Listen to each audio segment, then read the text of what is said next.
Mrs. Sebastian, huwag po kayong nervyusin. Huminga lamang kayo ng malalim at saka umiri. Utos ng midwife na naroon. Sinunod niya ito pero sobrang pawis na siya. Umiiyak na siya sa sakit na naramdaman niya. Hindi ko na po kaya. Pakiusap niya sa mga ito. Kaya mo yan, Mrs. Sebastian. Nakikita ko na ang ulo ng bata. Sige, kunting push pa. Buong lakas siyang umiri at halos mapatid ang ugat niya sa liig sa pagpuwersa niya. Maya-maya ay umiyak na ang baby niya. Nangilid ang luha sa kanyang mga mata nang makita ang baby niya na nakabitin, patiwarik at umiiyak. Malalakas ang iyak nito bago kinuha ng midwife at nilinisan. Para siyang nanlambot sa kinahigaan niya nang matapos siyang manganak ng normal. Pero napalitan iyon ng itabis na sa kanya ang anak niya, nila ni Rosel. Congratulations sa baby girl ninyo, Mrs. Sebastian. Ang ganda-ganda niya. Ano bang pangalan niya? Tanong ng midwife. Heaven Grace. Heaven Grace Sebastian. Naluluhang sagot niya. Kinintala ng halik sa noo ang anak niyang natutulog habang nakabalot ng lampin. Pumasok sa loob ng hospital room si Rosel kasama niya si Fea na kanina pa tanong ng tanong sa kanya. Naabutan niya sa loob si Shane, katabi nito ang baby nila na natutulog. Naluluhang nilapitan niya ang mag-ina. Ang mag-ina niya, buhat niya ang baby nila ni Shane. Kinakamukhang kamukha nito si Shane. Nakuha nito ang pilik mata, hugis ng muka at bibig sa asawa niya. Samantalang wala yata siyang naging ambag maliban sa magandang lahi. Daddy? Baby girl? Tanong ni Fea na nakatingin sa kapatid nito. Umupo siya sa tabi ni Shane at hinalikan ito sa labi. Okay ka na ba, mi amor? Tumango ito at hinawakan siya sa kamay. Nahirapan ako pero okay lang. Niyakap naman ito ni Fea.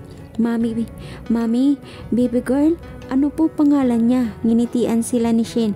Heaven Grace. Magkasabay na sabi nila, a gift from God? Dugtong ni Fea na hinalikan sa noo ang baby sister nito. Niyakap niya ang mag-ina niya. Wala na siyang mahihiling pang iba. Muli niyang hinagan si Shane sa noo nito.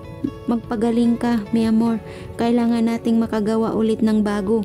Bulong niya sa asawa niya na kinasinamangot naman ito.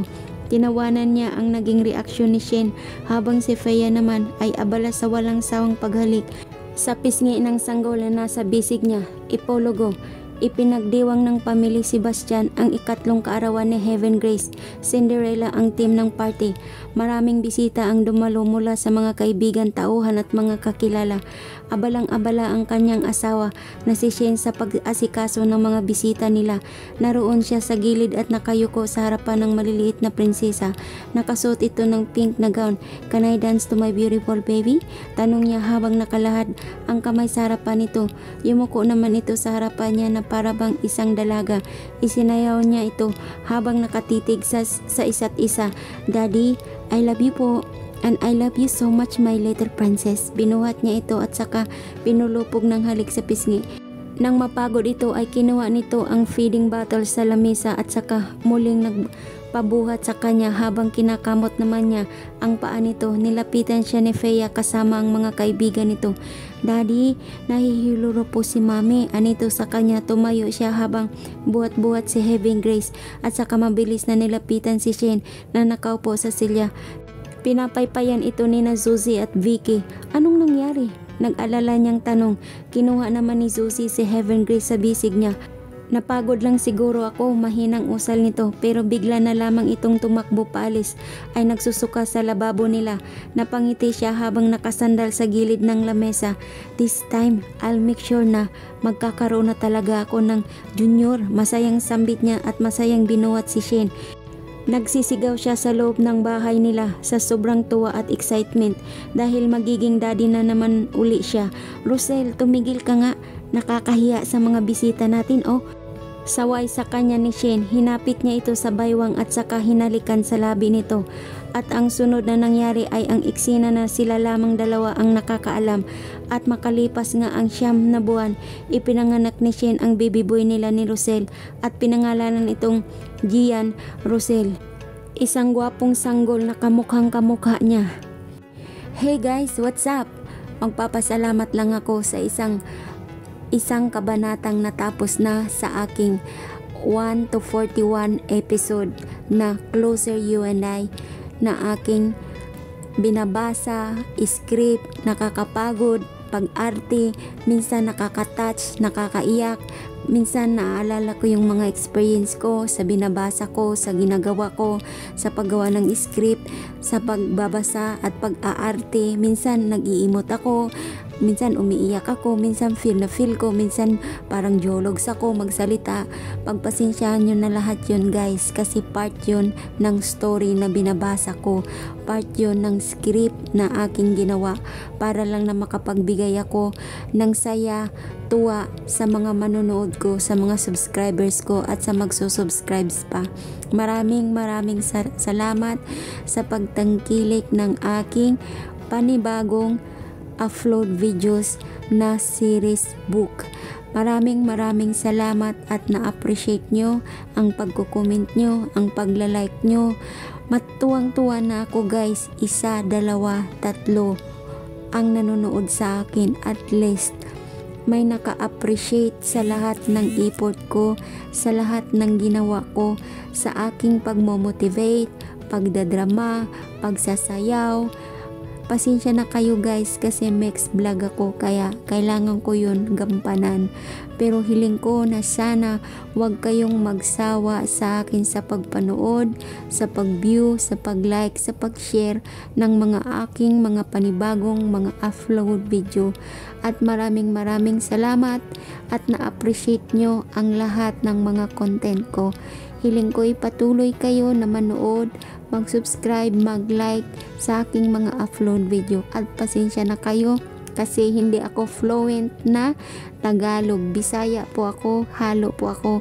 Bisaya, Ilonggo, Masbateño, whatever. Basta magkaintindihan lang tayo, magkaunawaan tayo sa script, sa sinasabi ko, sa binabasa ko, or sa aking language na ginagamit ay magkakasundo tayo. Maraming salamat at abangan nyo muli ang panibago kong series book. Sana'y mag-enjoy kayo lagi sa panonood, even na hindi man siya akma ang video sa sinasabi ko, pero ang importante dyan na di-deliver ko ng maayos ang voice record ko. That is my original voice. I'm not using artificial voice kasi wala ako niyan. Wala rin akong ginagamit na mic kasi mahirap para sa akin ang gumamit ng ibang vocal voice na katulad ng iba nagagamit ng magic voice. Sa akin ayoko kasi hindi ako nakaka-concentrate. Maraming arte-arte ang gusto ko na straight kasi marami akong ginagawa. Kaya maraming salamat sa pagtangkilik nyo sa aking mga upload video. Tuwang-tuwa na ako pag na may naka-appreciate, may nagko-comment ng maganda. Hanggang sa muli nating pagsama-sama sa aking voice record drama. Thank you guys! Abangan nyo po ang pinakabagong drama-rama sa hapon na voice record ni Ella Abilino Channel Mex Vlog. Mahal, sana'y pakinggan mo ang aking naramdaman. Nakahanda na akong magbago para lamang sa'yo. Lahat ay aking gagawin, huwag ka lang mawalay sa'kin. At ang puso't isip ko, sana'y iyo din ang kinin. At maramdaman mo sana ang pag-ibig sa'yo. Di sasayangin ang pag-ibig na inalay mo. At handa ko pong baguhin ang lahat-lahat sa akin. Mahalin mo lang ako, yun lang ang tangi kong hiling. Sa pag-ibig, kailangan mong magpakatatag. Tahakin ng landas na kung saan doon ka nararapat. Kaya kung nagmamahalan ang bawat isa, kailangan tibay at tatag communication at kailangan ang pag-unawa sa bawat isa. Ang aking pagmamahal sana na may maramdaman at malaman mo na ikaw lang ang laman ng puso't isipan ko, ang isang tulad mo na umiibig sa'yo. Sana'y dinggin ang mga panalangin ko para sa atin. Ang aking pagmamahal sana na may masuklian at ang nais ko lang sana iyong maramdaman ang isang tulad ko na umiibig sa'yo. Sana'y dinggin ang mga panalangin ko para sa atin. At ngayon, alam ko na tibok ng puso mo, aking sinisinta at ikaw lang ang lalaki para sa akin. Sa akin na nagpapasaya, sana'y malaman ng pag-ibig na inalay ko sa'yo at ikaw ang dahilan kaya ako ay nagbabago. Sa bawat pagmamahalan ng bawat isa, may taong pinagbago ito, may tao namang hindi nagbago, may tao namang nawasak ng dahil sa pagmamahal. Kaya minsan, ang pagmamahal ay natututo tayo kung paano natin bangunin, itayo ang sarili natin para makaahon tayo sa sakit at hirap na dulot ng pag-ibig. Minsan naman, nagiging successful ang pag-ibig ng bawat isa. Nagkakatuluyan, nagkakaroon ng buong ng pamilya, masayang tahanan, at masayang pamumuhay. Minsan naman, nabibigo tayo dahil sa mga karanasang hindi natin ninanais pero dumadating ito sa buhay natin. Kaya matuto tayong magpahalaga sa bawat pagmamahal, sa bawat direksyon ng ating buhay. Matuto tayong magpahalaga sa bawat minamahal natin. Iingatan natin para ito hindi mawala sa atin. Tandaan ko rin para sa sarili ko na ang bawat pagmamahal sa isang tao ay napakahalaga. Hindi mo makikita ang tunay na pagmamahal kung hindi mo kayang harapin ang mga pagsubok, mga temptasyon na nandyan sa paligid mo. Minsan, ang pagmamahal natututo tayo sa ating mga mali. Minsan naman, ang pagmamahal ay dyan nasisira ang buhay natin.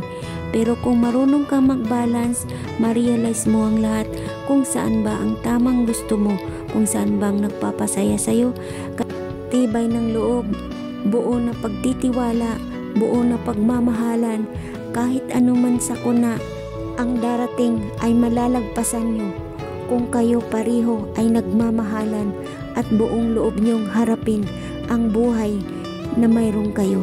Laging tatandaan na sa bawat pagmamahalan, sa bawat pagsubok ay kaya itong lagpasan.